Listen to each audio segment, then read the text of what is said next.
Hello നമസ്കാരം. ഭവന സുട്ടേബിളിലേക്ക് എല്ലാവർക്കും സ്വാഗതം. ഇന്നത്തെ റെസിപ്പി റെഡ് സ്പിനാച്ച് കട്ട്ലെറ്റ് അഥവാ നമ്മുടെ നാടൻ ചീര കട്ട്ലെറ്റ്. ആദ്യമായിട്ടാണ് എൻ്റെ ചാനൽ കാണുന്നതെങ്കിൽ ഒന്ന് എൻ്റെ ചാനൽ സബ്സ്ക്രൈബ് ചെയ്ത് സപ്പോർട്ട് ചെയ്തേക്കണേ. ആ ബെൽ ബട്ടണും കൂടി ഒന്ന് പ്രസ് ചെയ്തേക്കാം. എല്ലാ ഇൻഗ്രീഡിയൻസും തയ്യാറാണ്. എങ്ങനെ ഉണ്ടാക്കുന്നത് നോക്കാം. ഒരു പാൻ വയ്ക്കുക. അതിനകത്തേക്ക് ശകലം ഓയിൽ ഒഴിച്ചിട്ട് ചോപ്പ് ചെയ്ത് വെച്ചിരിക്കുന്ന ചീര ഇട്ട് കൊടുക്കാം. എന്നിട്ട് നന്നായിട്ടൊന്ന് വഴറ്റിയെടുക്കാം. ആവശ്യത്തിന് ഉപ്പിട്ട് നമുക്ക് നന്നായിട്ട് വഴറ്റിയെടുക്കാം. അധികം നേരിട്ട് വഴറ്റേണ്ട ആവശ്യമില്ല, ഇത്രയും മതിയാവും. വേറൊരു പാൻ വെച്ചിട്ട് അതിലേക്ക് ഓയിൽ ഒഴിച്ചിട്ട് ഒരു ഒനിയൻ നന്നായിട്ട് ചോപ്പ് ചെയ്തിട്ട് നന്നായിട്ട് വഴറ്റിയെടുക്കണം. കളറൊക്കെ മാറി വരുന്നത് വരെ വഴറ്റിയെടുക്കുക. അതിലേക്ക് 1 ടീസ്പൂൺ ഇഞ്ചിയും പച്ചമുളകും കൂടി ഇട്ടത് അരിഞ്ഞതും കൂടി ഇട്ടിട്ട് നമുക്ക് നന്നായിട്ട് വഴറ്റിയെടുക്കാം. നന്നായിട്ട് മുരിഞ്ഞു വരട്ടെ. അത് റെഡി ആയിട്ടുണ്ട്. ഇനി വലിയ ഉരുളക്കിഴങ്ങാണെങ്കിൽ ഒരു 3 എണ്ണം, ചെറുതാണെങ്കിൽ ഒരു 5 എണ്ണം എടുത്തിട്ട് നന്നായിട്ട് ബോയിൽ ചെയ്യുക. എന്നിട്ട് നന്നായിട്ടത് സ്മാഷ് ചെയ്ത് കൊടുക്കുക. ഇതേപോലെ കട്ടയില്ലാതെ ഉടച്ചെടുക്കുക. നന്നായി ഉടച്ചതിന് ശേഷം നമ്മൾ റെഡിയാക്കി വെച്ചിരിക്കുന്ന ഒനിയനും കൊറിയാണ്ടർ ലീവ്സും എടുക്കുക. കൊറിയാണ്ടർ ലീവ്സ് ഇട്ട് കൊടുക്കുക. അതേപോലെ തന്നെ സോട്ട് ചെയ്ത് വെച്ചിരിക്കുന്ന ഒനിയൻ ഇട്ട് കൊടുക്കാം. കൂടാതെ നമ്മുടെ ചീര നന്നായിട്ട് വഴറ്റിയെടുത്തിരിക്കുന്ന ചീരയും കൂടി ഇട്ട് കൊടുക്കാം. ഇതിനകത്തേക്ക് നമ്മുടെ ആവശ്യത്തിനുള്ള മസാലകളെല്ലാം ചേർത്ത് കൊടുക്കാം.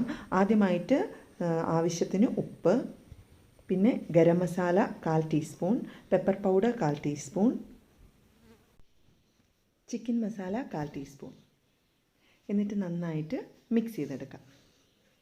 എല്ലാ ഭാഗത്തേക്കും മിക്സ് ചെയ്യുക. എന്നിട്ട് നല്ലൊരു കൺസിസ്റ്റൻസിയിലേക്ക് വരുന്നത് വരെ ഇളക്കി മിക്സ് ചെയ്ത് കൊടുക്കാം.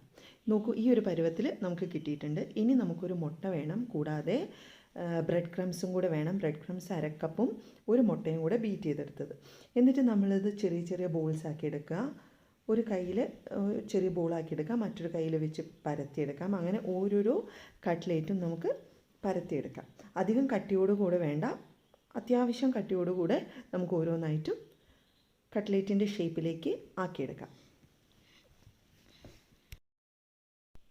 അങ്ങനെ എല്ലാം തന്നെ പരത്തി എടുത്തിട്ടുണ്ട്. 9 കട്ട്ലേറ്റ് എനിക്കിതിൽ നിന്ന് കിട്ടിയിട്ടുണ്ട് കേട്ടോ. ഇത് ഞാനൊരു 10 മിനിറ്റ് ഫ്രിഡ്ജിൽ വയ്ക്കുവാണ്. അപ്പോൾ 10 മിനിറ്റ് ഞാൻ ഫ്രിഡ്ജിലൊക്കെ വെച്ച് എടുത്തിട്ടുണ്ട്. നമ്മൾ ബീറ്റ് ചെയ്ത് വെച്ചിരിക്കുന്ന എഗ്ഗിൽ ഇതൊന്ന് ഡിപ്പ് ചെയ്തെടുക്കുക. ബ്രെഡ് ക്രംസുമായിട്ടൊന്ന് കോട്ട് ചെയ്തെടുക്കുക. അങ്ങനെ ഓരോരോ കട്ട്ലേറ്റ്, നല്ല തണുത്ത കട്ട്ലേറ്റാണ്, ഫ്രീസറിൽ ഞാൻ വെച്ചിരുന്നു കേട്ടോ 10 മിനിറ്റ്. അത് ഇതേപോലെ തന്നെ എഗ് വാഷ് ചെയ്യുക. എന്നിട്ട് ബ്രെഡ് ക്രംസിലൊന്ന് കോട്ട് ചെയ്തെടുക്കുക. അങ്ങനെ 9 കട്ട്ലേറ്റും ചെയ്തെടുക്കാം.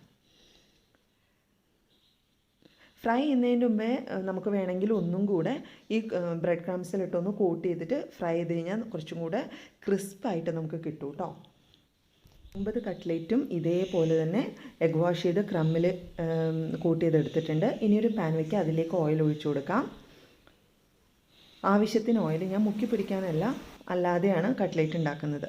അതിലേക്ക് ഓരോരോ കട്ട്ലേറ്റായിട്ട് ഇട്ട് കൊടുത്തിട്ട് നമുക്കിത് ഒരു 5 മിനിറ്റ് ഒന്ന് ചെറിയ തീയിലിട്ടിട്ട് വേവിച്ചതിന് ശേഷം നമുക്കിത് മറിച്ചിട്ട് കൊടുക്കാം. അത് വീണ്ടും ഒരു 3 മിനിറ്റ് റെഡി ആയതിന് ശേഷം നമുക്ക് അടുപ്പിൽ നിന്ന് മാറ്റി വയ്ക്കാം. അതേപോലെ തന്നെ രണ്ടാമത്തെ സെറ്റും ഓയിലേക്ക് ഇട്ട് കൊടുക്കാം. എന്നിട്ട് നമുക്ക് നന്നായിട്ട് മുരിച്ച് കട്ട്ലേറ്റ് ഫ്രൈ ചെയ്തെടുക്കാം.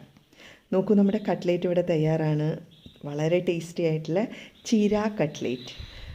നല്ല ഹെൽത്തിയാണ്. എല്ലാവരും ഉണ്ടാക്കി നോക്കണം കേട്ടോ.